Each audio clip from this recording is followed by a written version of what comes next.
To be honest, it was an adventure that lasted much longer than one night, but the title sounded better this way. Linux Mint is a strange distribution. It expresses sympathy from every angle you want to look at it.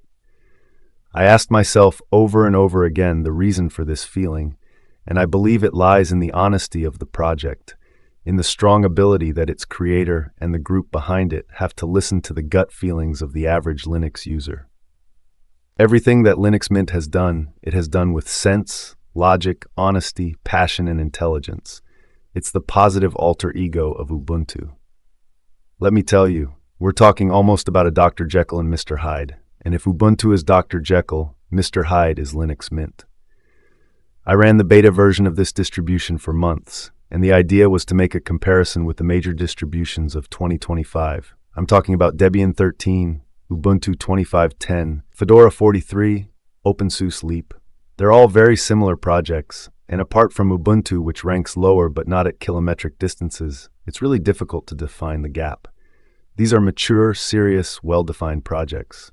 Certainly in my overall evaluation, Debian towered above all, but only one distribution is closest to this result, and it's precisely Linux Mint.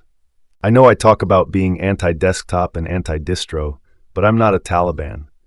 I know that generalist distributions exist, user-friendly distributions that have a reason to exist, and when they do it intelligently like Linux Mint, they deserve applause.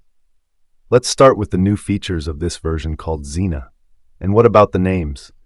The idea of choosing female names is beautiful. The only novelty I still expect is that Linux Mint finally breaks away from Ubuntu and relies on Debian as a base. While this distribution does have a version that is based directly on Debian, Zena relies on Ubuntu 24.04.3 LTS with kernel 6.8 LTS. The new features introduced are countless and range from the completely revised Cinnamon desktop to the improved Nemo file manager to new system information and system administration apps. But let's go in order and always remember that first and foremost, a distribution distributes packages. Here are the packages. Countless. Perhaps one of the largest software repositories in the Linux ecosystem, with the addition of a total ban on Snap, so we have a Snap-free Ubuntu. Mint uses apt, and the exact number of packages available in the software repository derived from Ubuntu is not clear, but we exceed tens of thousands. Undoubtedly one of the largest software repositories in the Linux ecosystem. About apt3, we already talked about it in the Debian review. It's an improved and refined version of the best Linux package manager. Here you're on safe ground. Simple commands, predictable, right verbosity. The true protagonist of this distribution is Cinnamon, and Cinnamon is the answer to everything that GNOME 3 had betrayed. They are opposite paths, diametrically opposite. If on one hand to innovate you eliminate minimize buttons and try to invent a new interaction metaphor, on the other hand you try to make the traditional desktop modern, almost progressive and simple. A panel, a menu very similar to Windows, everything very clean, linear, comfortable. This is what Cinnamon represents, a wise and well-done evolution of a concept without remaining too anchored to the past. Every version introduces new things, refines itself, evolves, becomes more beautiful. Rounded corners, dark theme, and in this new release a menu with a section of monochromatic icons, new layout with full-height sidebar with avatar, categories, shortcuts, and session actions. The search bar is moved to the bottom with configuration options to adapt the menu to your preferences. It's a desktop designed around the user that perfectly reflects the desires of users coming from Windows who need a familiar, simple, working, and extremely user-friendly environment. The interface is neither heavy nor too minimalistic. It's polished, balanced. Nemo, Cinnamon's file manager, receives several important new features that deserve attention. We can finally pause and resume file operations during copy or move, a function that seems trivial but actually solves a huge practical problem when working with large amounts of data. There's a new template manager to manage templates. Search now supports regular expressions, regex for file names, allowing extremely precise and sophisticated searches. Support for thumbnails has improved along with search accuracy. And you can add a dual-pane button to the toolbar for those who love working with two side-by-side panels. All these improvements demonstrate how the development team really listens to users' practical needs. without chasing passing trends but focusing on what makes daily work more fluid and efficient. Cinnamon Skick 6 introduces a series of new features that demonstrate maturity and attention to detail. Notification badges on app icons make it immediately visible when there's something that requires attention. The workspace switcher now shows icons of open windows, making it more intuitive to understand what's in each workspace. There's a new Thunderbolt module for advanced hardware configurations. Hot corners are now activatable even in full screen, a feature that many desktop environments overlook, but that makes a difference in daily usability. New options for Alt-Tab include the ability to show only windows from the current monitor, perfect for those working with multi-monitor setups. Support for automatic suspension when battery is critical protects data in crucial moments. Fractional scaling is now configurable, important for high-resolution screens, and there are improvements to Wayland compatibility for Muffin, Cinnamon's window manager. Although X11 remains the default, it's clear they're preparing the ground for a gradual and intelligent transition. Linux Mint includes some key applications that receive significant features. TimeShift, the system backup and restore tool, now allows you to pause and resume during snapshot creation. This is fundamental when working on machines in use and you don't want to block everything for hours.